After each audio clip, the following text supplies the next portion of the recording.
नेहरू जी ने शुरू किया, इंदिरा जी ने आगे बढ़ाया और राजीव जी ने भी उसको ताकत दी, खाद पानी देने का काम किया। क्यों? संविधान के साथ खिलवाड़ करने का लहू उनके मुंह लग गया था। संविधान का अपमान करने वाले अहंकार से भरे लोगों ने पत्रकारों के सामने कैबिनेट के निर्णय को फाड़ दिया। हर मौके पर संविधान के साथ खिलवाड़ करना, संविधान को न मानना, ये जिनकी आदत हो गई थी, ये परंपरा यहां नहीं रुकी। जो परंपरा नेहरू जी ने शुरू की थी,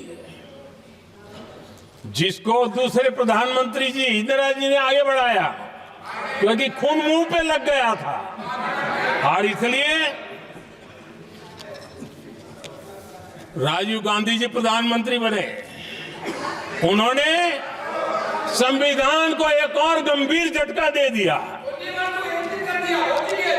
सबको समानता, सबको समानता, सबको न्याय, उस भावना को चोट पहुंचाई। आदरणीय सभापति जी, आपको मालूम है सुप्रीम कोर्ट ने शाहबानो का जजमेंट दिया था। एक भारत की महिला को न्याय देने का काम संविधान की मर्यादा और स्पिरिट के आधार पर देश की सुप्रीम कोर्ट ने दिया था। एक वृद्ध महिला को उसका हक मिला था सुप्रीम कोर्ट से, लेकिन उस समय के प्रधानमंत्री राजीव गांधी ने शाहबानो की उस भावना को, सुप्रीम कोर्ट की उस भावना को नकार दिया और उन्होंने वोट बैंक की राजनीति के खातिर संविधान की भावना को बलि चढ़ा दिया और कट्टरपंथियों के सामने सर झुकाने का काम कर दिया। उन्होंने न्याय के लिए तड़प रही एक वृद्ध महिला को साथ देने के बजाय उन्होंने कट्टरपंथियों का साथ दिया। संसद में कानून बना करके सुप्रीम कोर्ट के निर्णय को फिर एक बार पलट दिया गया। आदरणीय सभापति जी, बात वहां से नहीं अटकी है। नेहरू जी ने शुरू किया, इंदिरा जी ने आगे बढ़ाया और राजीव जी ने भी उसको ताकत दी, खाद पानी देने का काम किया। क्यों? संविधान के साथ खिलवाड़ करने का लहू उनके मुंह लग गया था। आदरणीय सभापति जी, अगली पीढ़ी भी इसी खिलवाड़ में जुड़ी पड़ी है। एक किताब को मैं कोट कर रहा हूं। उस किताब में जो लिखा गया है और उसमें प्रधानमंत्री उस समय के मेरे पहले जो प्रधानमंत्री थे उनको कोट किया है। उन्होंने कहा है, मुझे यह स्वीकार करना होगा कि पार्टी अध्यक्ष सत्ता का केंद्र है। ये मनमोहन सिंह जी ने कहा है, जो एक किताब में लिखा गया है।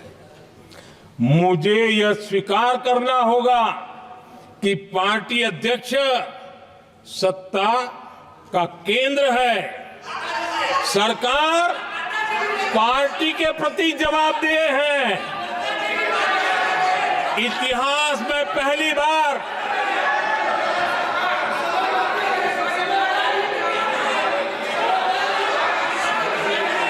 आदरणीय सभापति जी, नहीं, आप सदन इतिहास तरीके से में पहली बार नो, ये तरीका बिल्कुल ठीक नहीं है। सदन के नेता बोल रहे हैं, आपको मर्यादा रखनी चाहिए। ऐसे सदन नहीं चलेगा इस तरीके से, गलत तरीका आपका ये। माननीय प्रधानमंत्री जी, आदरणीय सभापति जी, इतिहास में पहली बार संविधान को ऐसी गहरी चोट पहुंचा दी गई। संविधान निर्माताओं ने चुनी हुई सरकार और चुने हुए प्रधानमंत्री की कल्पना तक ही हमारा संविधान था, लेकिन इन्होंने तो प्रधानमंत्री के ऊपर एक गैर संवैधानिक और जिसने कोई शपथ भी नहीं लिया था नेशनल एडवाइजरी काउंसिल पीएमओ के भी ऊपर बैठा दिया। पीएमओ के ऊपर अघोषित दर्जा दे दिया गया।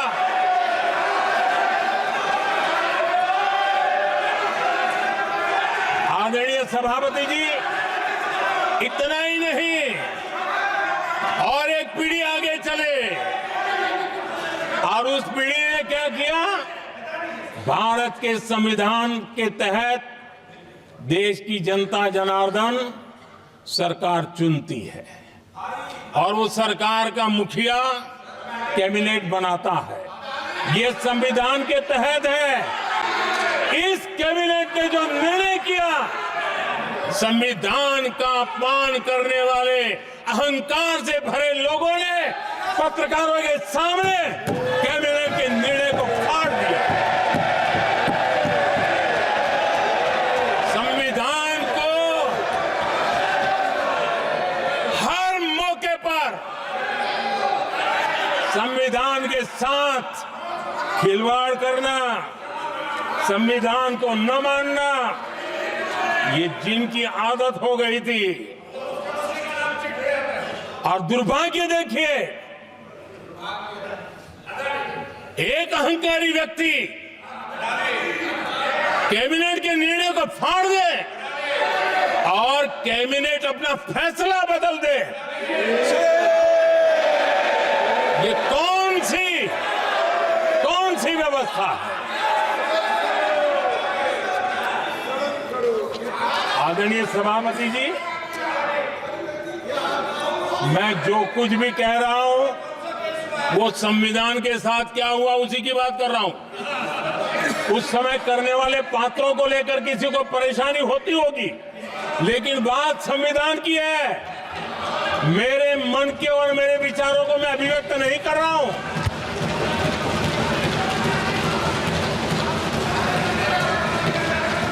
आदरणीय सभापति जी, कांग्रेस ने निरंतर संविधान की अवमानना की, संविधान के महत्व को कम किया।